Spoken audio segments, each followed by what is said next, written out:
I have always found the study of temperament traits in children to be fascinating. The temperament we are born with is certainly modified by experience as children grow toward adulthood, but the basic tendencies we see at birth are amazingly persistent over time. Temperament is defined as a set of inborn traits that organize the child's approach to the world. I like to think of it as how they're wired.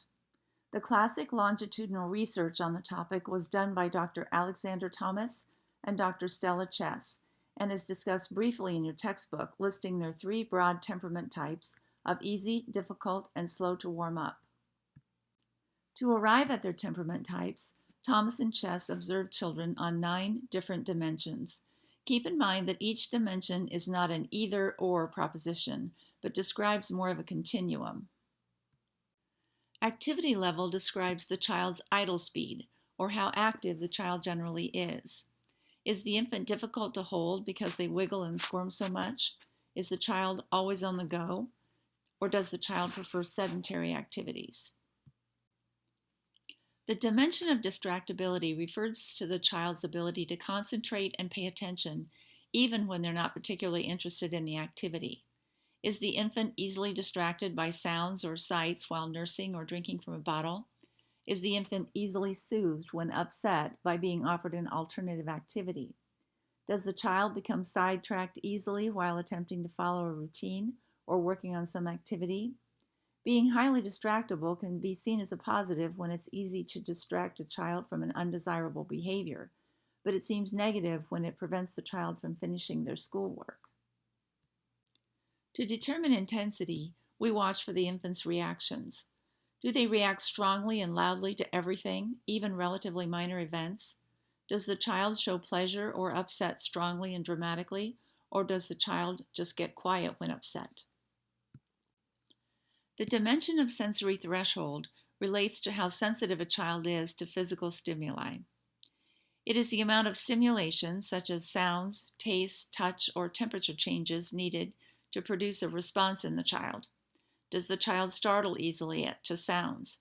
Is the child a picky eater, or will he eat almost anything? The dimension of regularity refers to the predictability of biological functions like appetite and sleep. Does the child get hungry or tired at predictable times, or is the child unpredictable in terms of hunger and tiredness?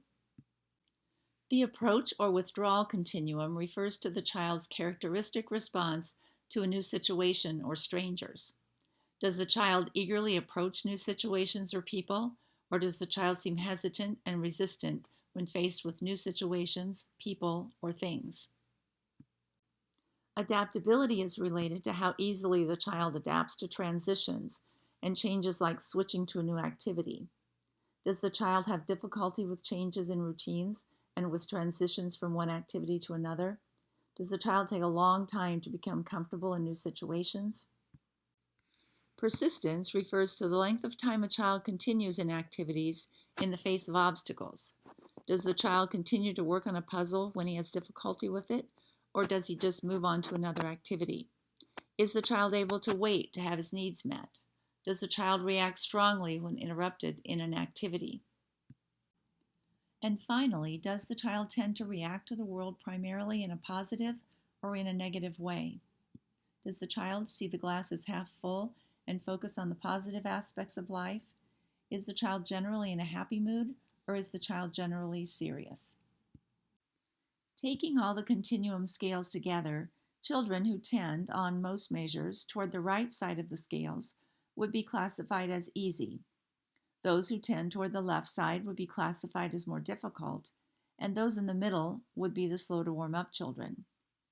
When each of the dimensions are seen as a continuum, we can see that each person is unique, and that even though children may fall into the same easy, difficult, or slow to warm up categories, they will not all look the same.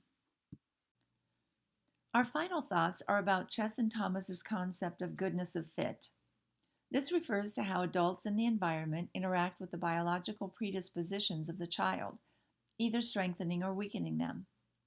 The text gives the example where the parents of a difficult child impose a rigid caregiving schedule, which then could cause the child to become even more difficult.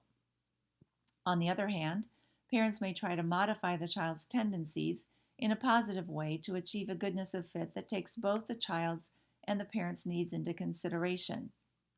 Rather than viewing temperament characteristics as either positive or negative, depending on the adult's personal perspectives and on their own temperament, understanding a child's temperament characteristics can make parenting, caregiving, and teaching the child a more positive process. It's a discussion for another day, but we find a similar goodness of fit or lack of it when we look at the research on the introversion-extroversion scale. When understanding where a child falls on this continuum can help us to make sure they have a chance to relax and recharge in a way that is appropriate for them. We introverts recharge during alone time, while extroverts gain their energy to recharge by being around other people.